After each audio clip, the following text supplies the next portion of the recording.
Hello, everyone. This is Noelle Randall with the Women in Wealth Network from the Women Who Win in Real Estate Group.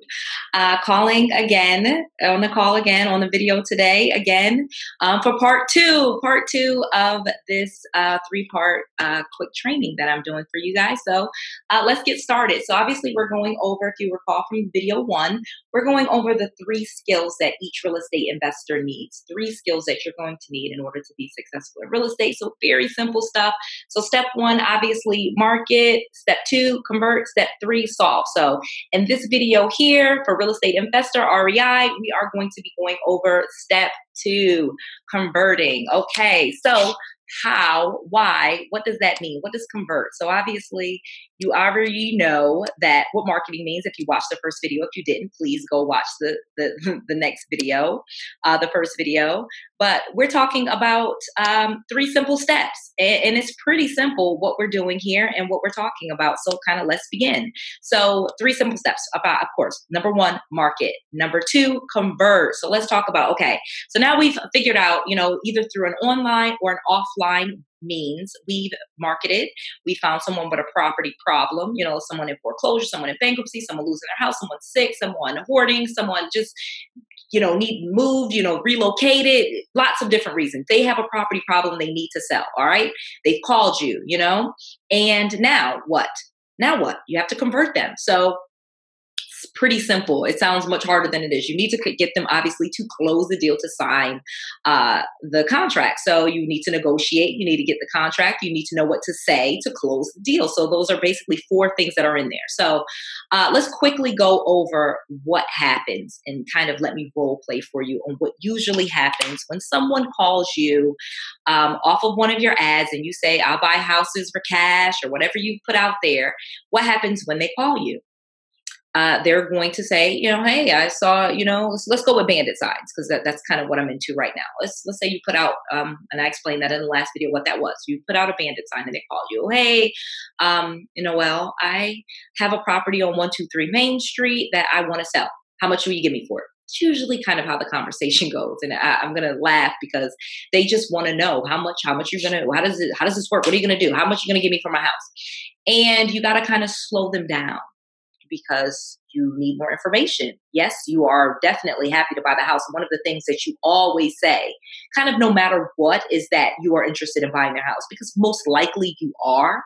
And because there's so many different things that you can do. Even if it's not a house you can get on pennies on the dollars, there is still a way that you could monetize it because they're calling you. So obviously they would have called just a real estate agent if they wanted to just sell the house. So there's something going on where they called you and they didn't just call a real estate agent to list their home. And there are situations, don't get me wrong, where you will call them or they'll call you, and there's really nothing wrong with the property and they can just list it with a real estate agent. And that is awesome for you, because people that work really closely with me, we monetize that. You can get a referral from a real estate agent. Hey, I have a deal for you to list this property. I just need a marketing fee. They can't pay you referral fees unless you're licensed. I actually am licensed as a real estate agent, but I don't necessarily encourage people that want to just do real estate investing to get a real estate license, because it does come with a lot of disclosures that you have to disclose. And now people can sometimes hold that over your head or say that they're going to go to the agency and, threaten your license and things like that, which is just really not necessary. Oftentimes there's just things that you can't even say. So you'll have to have a partner that can say some of those things, like, hey, you need to fire your real estate agent. Obviously as a real estate agent, you can never say that.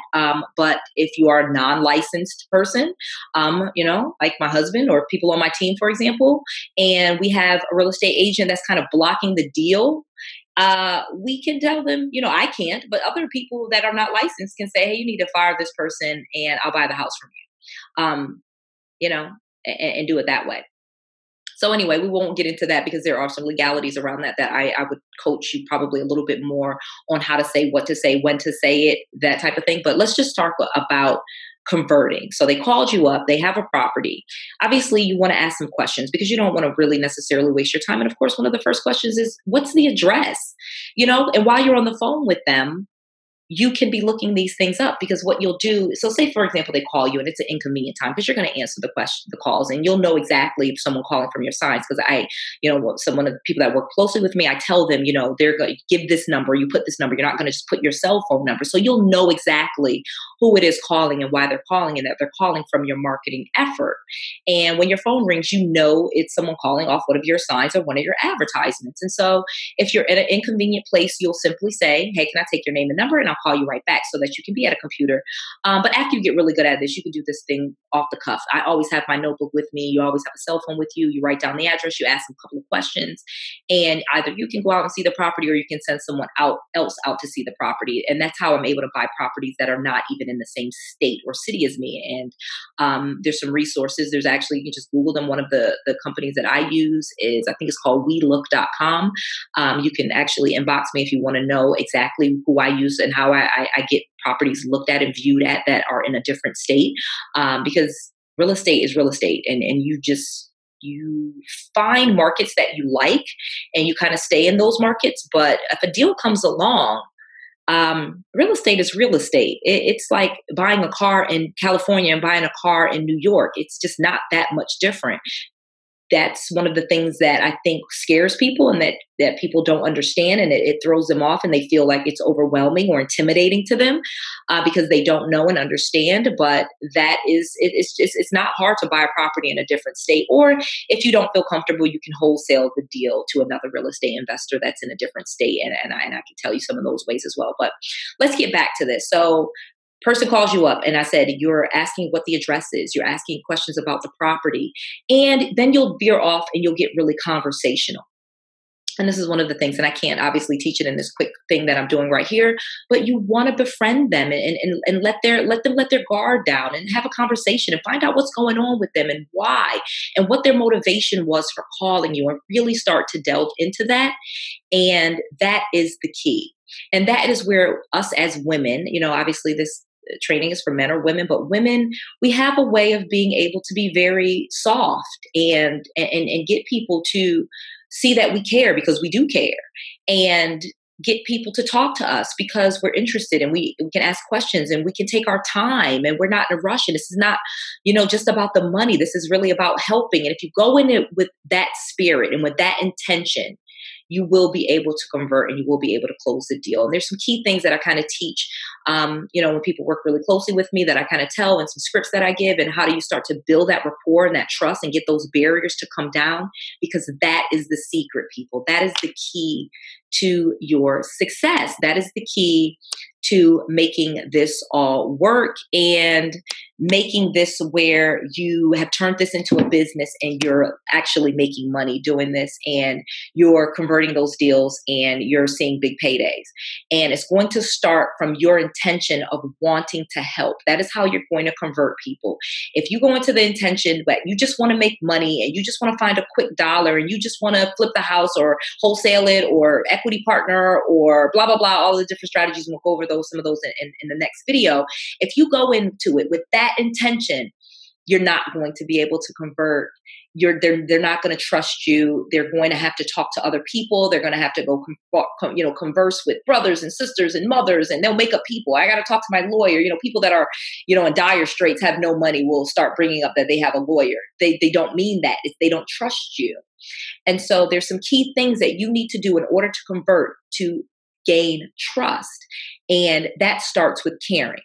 And it's a saying that I've said for many years as a manager in my career, both corporate and entrepreneurial, is that no one cares how much you know until they know how much you care. And that is the key. You must care about the person that you're talking to, and you must create a win-win situation for them.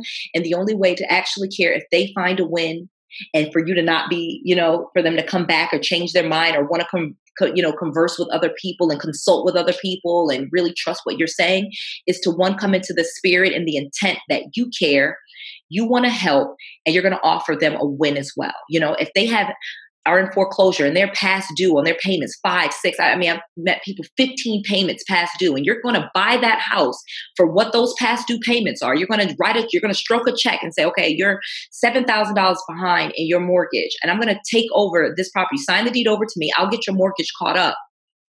You need to care and sell to them. You know what? And talk to them and consult with them and advise them that this is going to help you. I'm going to pay your mortgage payment. I'm going to get your credit fixed. And I'm telling you, I've seen it go up as much as 100 points when you catch someone's mortgage payments up, and the mortgage is going to stay in their name. So they have to trust them. You have to trust them, and they have to trust you, because you're going to keep that mortgage in their name. That's one of the ways that you're buying properties without using any of your credit. And it's be way too long for me to just go into it on this quick training. But they have to trust you. You have to care.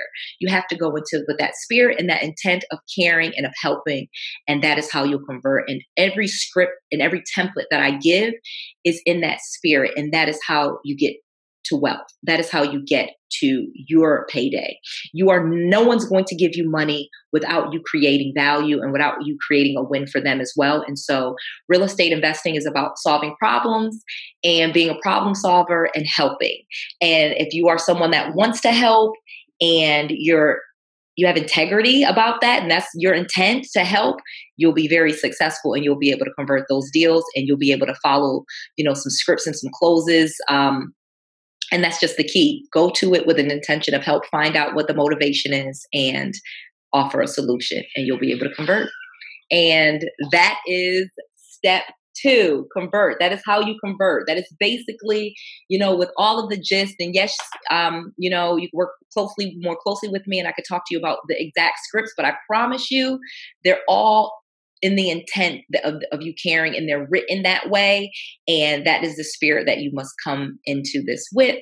And so that is today's lesson. Again, if you want more information, more resources, there's lots of free books and stuff on DFW. That stands for Dallas Fort Worth. That DFW womenandwealth.com is one of the websites, and also a free training that I offer if you have about 90 minutes and you really want to learn this at noelsfreetraining.com. Thank you on this installment. I'll see you for installment 3. Bye, guys.